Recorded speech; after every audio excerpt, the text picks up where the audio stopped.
A Era da Sinergia Mística.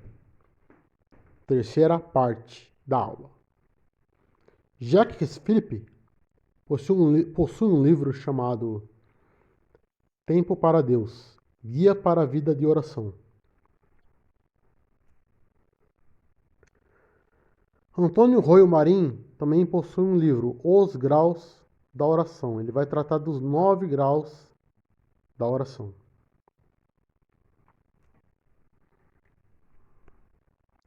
A oração é um assunto vasto dentro da espiritualidade.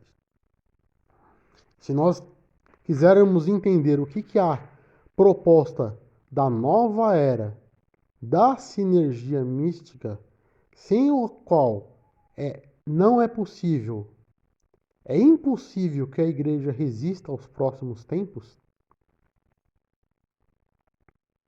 então temos que entender que o centro dessa sinergia mística é a experiência profunda da oração. E o que é orar? Paulo dirá que nós não sabemos orar como convém. Porém, depois de Paulo, houve um grande avanço na experiência da oração. Gente, quantos séculos nos mosteiros de pessoas que se dedicavam não a outra coisa, a não ser a oração contemplativa. Dessa experiência, dentro do Carmelo, surgiu a espiritualidade de Teresa de Ávila e de João da Cruz. Para Teresa de Ávila, a entrada para dentro das moradas do castelo interior, que é o segredo do caminho para a união mística, é a oração. João da Cruz, toda a sua obra está centrada na experiência da oração. Mas o termo oração não aparece muito. Porque para João da Cruz, a experiência da oração, aquilo que Teresa de Ávila vai falar, como Teresa de Ávila fala? Orar não consiste em pensar muito, mas em amar muito. Como que João da Cruz traduz essa mesma expectativa, essa mesma experiência, essa mesma dimensão? Ao invés de ficar falando sobre oração, ele vai fundamentar uma espiritualidade que é uma mística monumental. Através dos 4 tratados, os 4 grandes tratados, que você pode encontrar em suas obras completas, as obras completas de João da Cruz, em português. Lá tem os 4 grandes tratados. Bom, ele vai tratar a oração, o caminho da oração, como um caminho que o místico ele encontrou um objetivo. Ele sai na noite em busca do matrimônio espiritual com o amado. Temos uma aula que trata disso aqui em nosso canal. A união mística como efetividade no mundo. Ora, para João da Cruz, a oração na noite escura ela não é mais possível daquele modo pelo qual nós estamos habituados.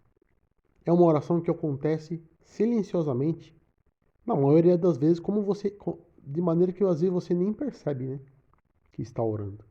Só que João da Cruz não vai falar isso da maneira que eu estou expondo, né?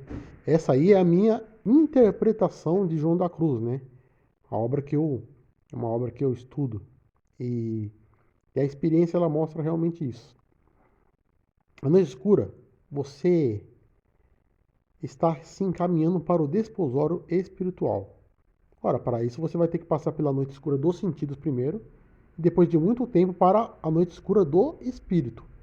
Depois você vai ter aquelas experiências dos toques de união, aquilo que eu chamo de toques de união, embora João da Cruz não vai falar claramente sobre isso. Quando você está nesse estágio, parece que você já atingiu a união mística, né? A união, o matrimônio espiritual, o casamento místico, essa experiência, o casamento místico. Mas você ainda não atingiu. Você ainda está na noite do espírito. E quando você atinge, Então é esse sentido da oração, que é um colóquio amoroso, que é um relacionamento de amor infinito do cristão que se encontra imerso no mistério da Trindade. Quem que João da Cruz encontra quando ele sai na noite, que ele considera uma ditosa aventura? A noite escura? Nessa noite escura, quem que ele encontra? Ele encontra num horto onde o esperava aquele que ele bem conhecia. Existe algo. A Kelly Patrícia, ela tem algumas músicas de adoração, né? Tem o cântico espiritual, tem a primeira parte, tem o cântico. Aliás, tem a noite escura, a primeira parte, né? E tem a noite escura, a segunda parte. São duas partes, duas canções que faz parte do grupo, né? E também tem o cântico espiritual. Primeira parte, cântico espiritual, segunda parte. Ali é a experiência da mística espiritualidade carmelita, de João da Cruz. Então você não precisa ficar falando muito, você está amando, você está imerso no mistério da Trindade. Naqueles momentos, daquilo que nós estamos insistindo, né? Os bloqueios, aqueles investimentos que bloqueiam a sua vocação, que impedem que você a realize plenamente.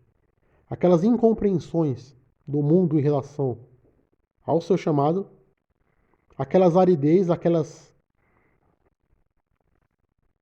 afazeres que são impostos a você que o impedem de viver essa espiritualidade mística, né? Você vai viver experiências de incompreensões. Porque ele caminha na sombra da solidão, abandono e incompreensibilidade. Incompreensibilidade. Solidão, abandono e incompreensibilidade. Então pode ser que a sua formação seja longa, né? Para que você realize a sua vocação. Pode ser que há pessoas bem próximas de você que atrapalhem a sua vocação. Às vezes é preciso até um rompimento. Mas isso é uma outra coisa, né? Não, aliás, é uma outra coisa, mas é a questão do discernimento que muitas vezes você está ali e não tem como ser orientado. Não tem como ter um discipulado ali. Você está sozinho naquela experiência. Por isso a necessidade que o discernimento místico esteja mais presente na igreja. Não se trata de ser aconselhado. Se trata de encontrar em si o caminho para a sua vocação.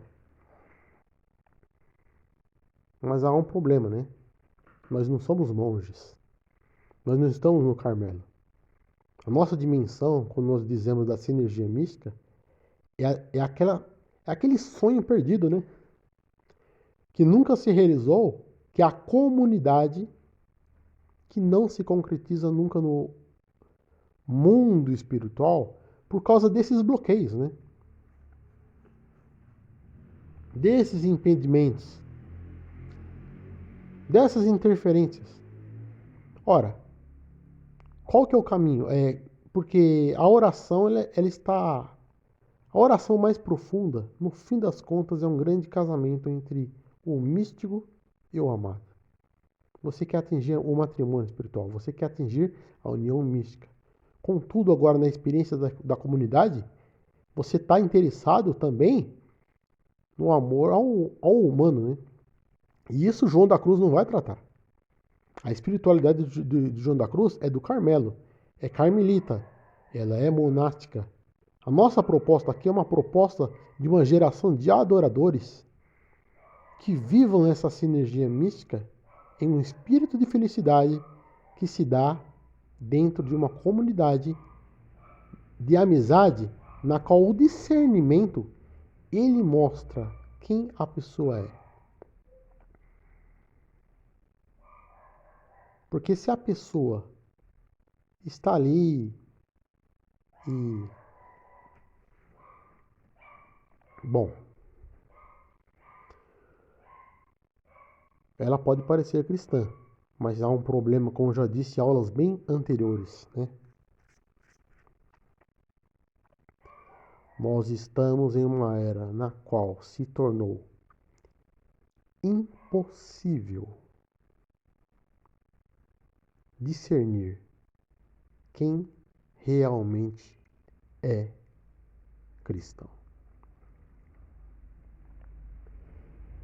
Eu chamo isso da era da ambiguidade.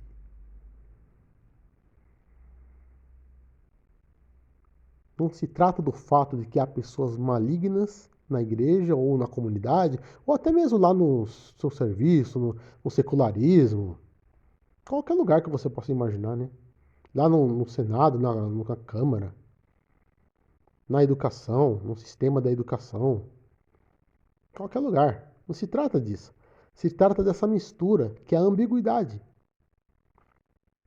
A pessoa ela está realizando coisa boa, ela está fazendo coisa boa, ela está falando coisas edificantes. E ela está transformando outras pessoas e ensinando coisas boas. E as pessoas estão aprendendo, né? Só que tem uma coisa. A mistura ela pode fazer tudo isso. Mas quando você está no caminho da sinergia mística, já não há mais espaço para isso. Você está buscando uma coisa diferente disso. Você não está interessado em que a pessoa é capaz de expor. Vamos dar um exemplo, né? Você vai fazer um filme sobre a vida de Jesus. Você chama lá um ateu, que ele é um grande ator. Você acha que ele não vai conseguir expressar o sentimento de Jesus no filme? Ele não é um ator? Ele não vive para isso? Ele não possui um talento para isso? Por que é possível a vida do teatro, a vida da novela? Ora, a questão é o seguinte: você está buscando agora uma coisa que não é mais o que você está expondo, né? Porque eu estou expondo certas coisas aqui. Você me conhece, você sabe quem eu sou? Não sabe. Que tipo de conhecimento que eu tenho? Então, se tornou ambíguo, não é possível mais discernir quem é e quem não é. Não tem como. É impossível. Não, é uma coisa assim que não há chance mais. Game over. Como que você vai fazer? Bom, você tem que saber que o amor ele é uma característica inconfundível do cristão profundo. O cristão profundo, ele vive o amor de uma forma inconfundível.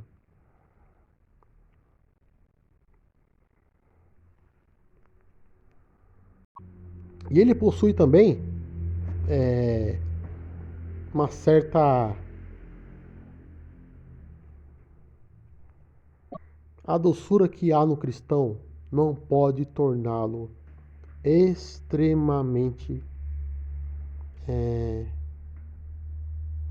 confiante, extremamente inocente, extremamente assim, com uma experiência de confiança plena.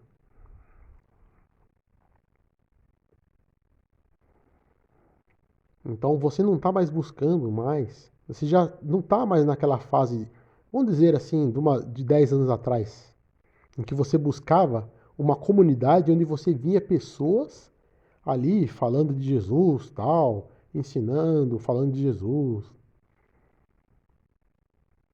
evangelizando. Não é mais esse o sentido da proposta da sinergia mística. A sinergia mística é um amor que é derramado dentro dessa amizade.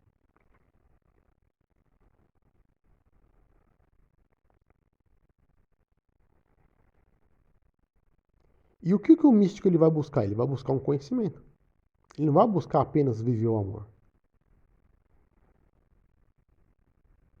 O amor não é suficiente para a igreja. É preciso ter conhecimento. O que é o conhecimento? É o discernimento do bem e do mal. Porque qualquer um discerne o bem e o mal. Mas quando o bem e o mal estão misturados, aí o problema. se tornou impossível discernir quem realmente é cristão. Você está buscando a igreja, você entendeu que nós somos uma geração de adoradores, você entendeu que a, a adoração é capaz de fazer uma pessoa que nunca teve acesso à teologia entender coisas profundas de espiritualidade.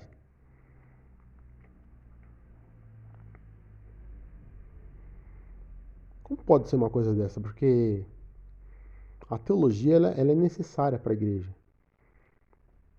Mas houve um acontecimento recente que é essa revolução litúrgica, né? Essa revolução na arte, na adoração, na expressão, que possibilitou acesso a pessoas que não possuem uma dimensão de profundo interesse pela intelectualidade, né? Você chega numa pessoa e fala, olha, o que você acha da união hipostática, né? O que você pensa sobre o nestorianismo, né? Você acha que o que você acha que Jesus teve uma natureza ou duas naturezas? Você acha que o Espírito Santo procede apenas do Pai? Ou então ele procede do Pai e do Filho? Você acredita? Então, conceitos sutis da teologia são para pessoas que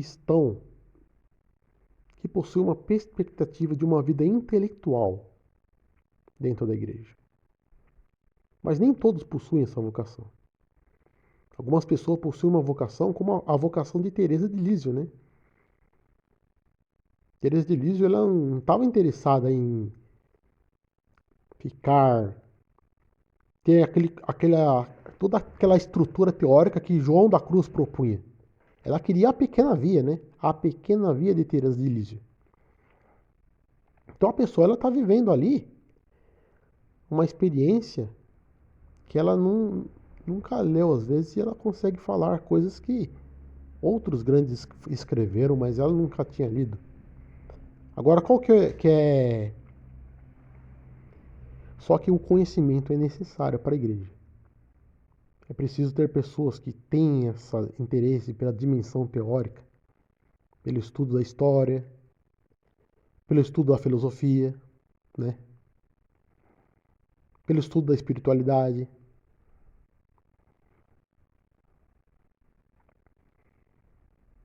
E você desenvolve esse discernimento que é a sinergia, ela está conectada com a oração da igreja. A oração que é uma experiência de busca por um amor infinito, que é o encontro entre o amado e a amada, que se dá no matrimônio espiritual. Mas você está se derramando à comunidade. Só que você não vai conseguir fazer isso em 5 anos. Nunca. É impossível. Pode ser que. Eu acho muito difícil. Vai demorar muitos anos.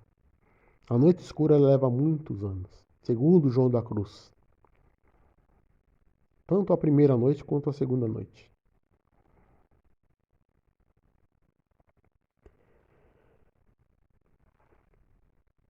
Mas nem agora vamos supor assim, uma pessoa que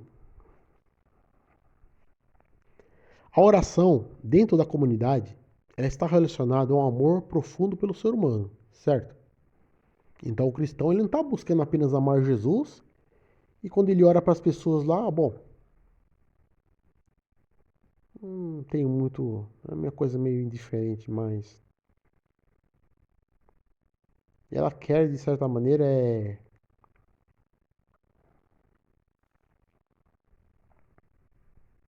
o compartilhamento.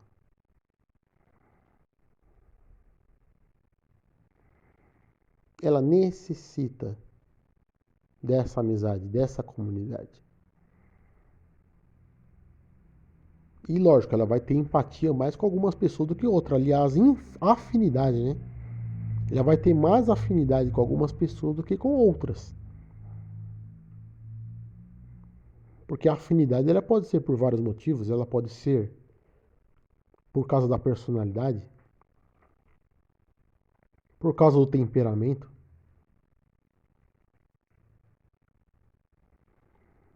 por causa que aquela pessoa ela tem um carisma, ela é uma pessoa que consegue ser divertida, porque aquela pessoa consegue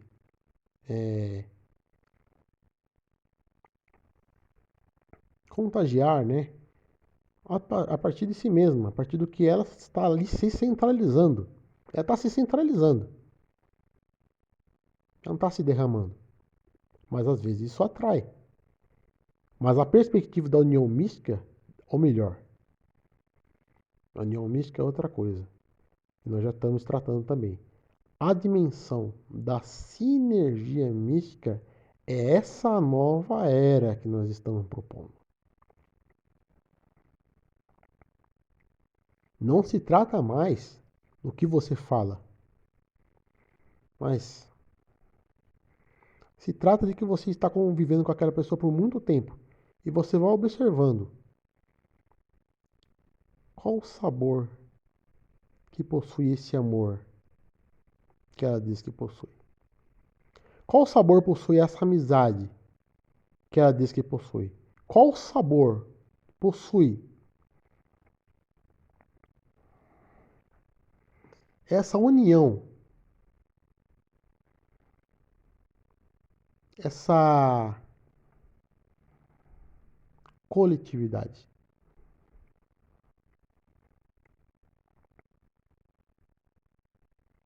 Tem um debate lá, do. Essa foi demais. Um debate lá do Chico Xavier, o espírita, com um pastor lá que começou a falar uns negócios, meu. Tem até no YouTube isso aí. Ele começou a falar daquele jeito meio prepotente, né? Questionando certas coisas da reencarnação, né? Aí chegou lá, Chico Xavier, com toda aquela voz mansa, falou: Olha, a sua fala vem emoldurada de um amor fraternal. E ali acabou o debate, né? Acabou a conversa. Acabou. Porque o espírito ele vai falar do amor. O espírito ele fala do amor. E aí acabou, né? Não tem mais caminho. Não tem mais caminho. A sua fala vem emoldurada de um amor, de um amor fraternal.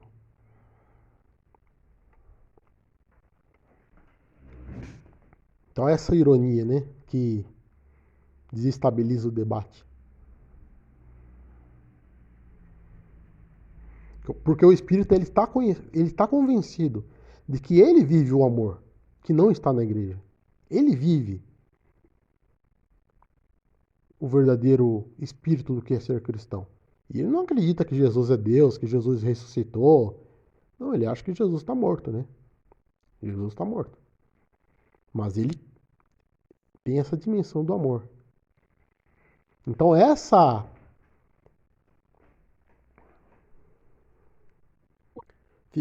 figura do debate, né, que houve lá com o Chico Xavier, ele mostra isso, que é o que Gandhi falou, né? Foram evangelizar ele e falou: Olha, eu gosto.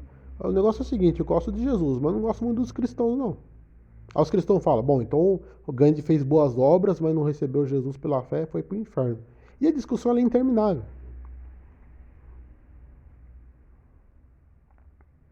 Já se falou em buscar a comunhão comunitária, né? A sinergia mística não tem nada a ver com isso. Com a comunidade, com. Estamos falando da comunidade, né? A sinergia mística, ela está relacionada ao discernimento do século, do tempo do século XXI. Nós estamos, por exemplo, vou ver se eu consigo dar um exemplo, porque para esclarecer, né? Por exemplo, Paulo fala da grande apostasia. O que que é a grande apostasia?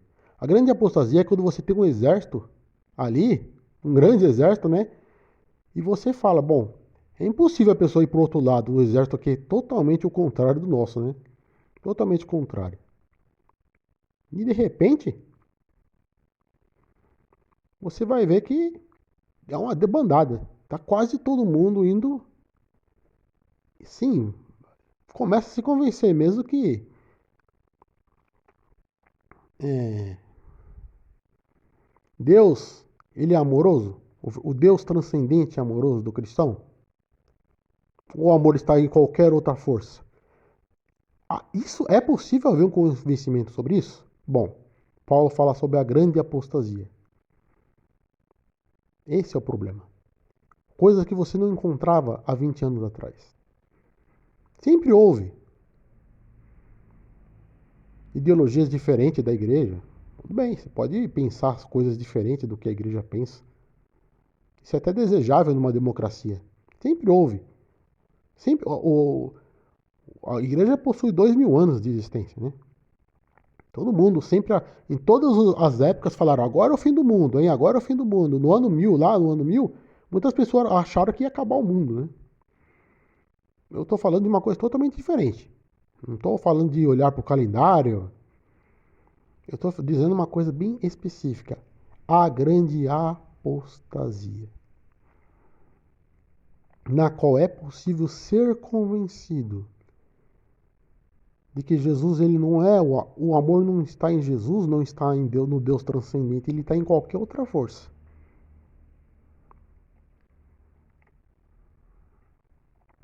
Então, quando eu falo que nem a comunidade mais é suficiente, nem o amor ágape, a sinergia mística é uma coisa totalmente diferente. É uma coisa que vai salvar a igreja dos tempos, das próximas décadas.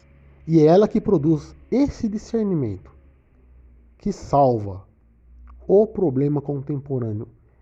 É impossível saber quem é o cristão. A união da igreja, a união mística, a sinergia mística, ele é um mistério. Ele é algo indissociável. Ele é algo que não pode permitir rupturas. Porque quando Zygmunt Bauman fala da modernidade líquida ou do amor líquido, ele está falando de uma coisa que não existe na sinergia mística. Não pode existir. Não é aceitável.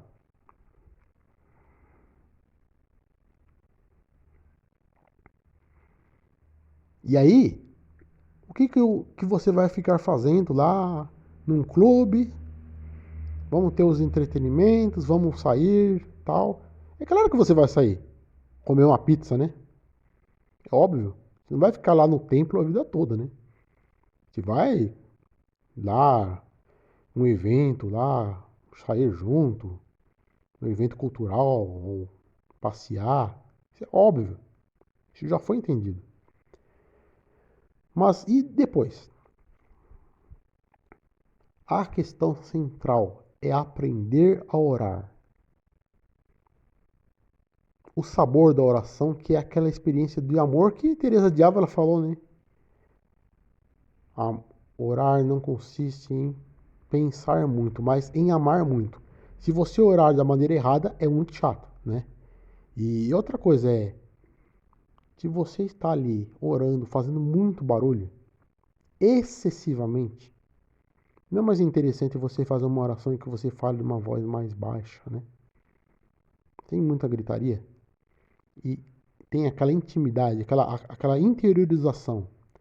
Você está, porque Deus ele está em si mesmo, ele está dentro Jesus ele habita em nós, né? Como vai falar Paulo, que o Pai enviou o Espírito de Jesus aos seus corações.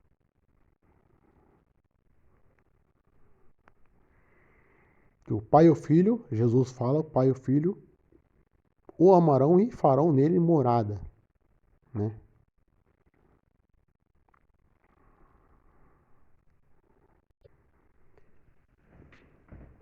Você está orando em voz tranquila. Você não está ali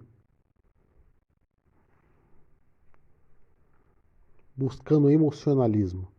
Você está buscando. A emoção ela acontece, mas você está buscando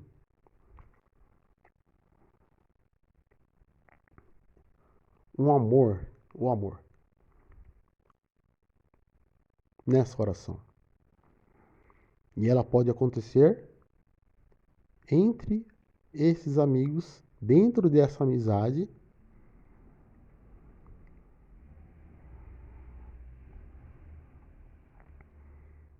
que é o que dá a firmeza da igreja, a experiência da oração dentro da amizade.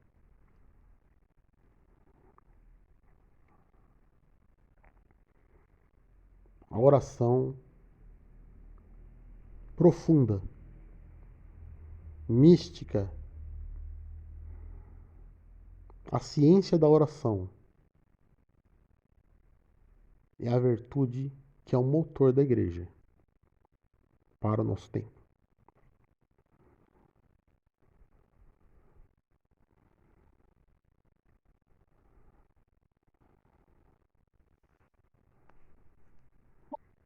Orar uns pelos outros,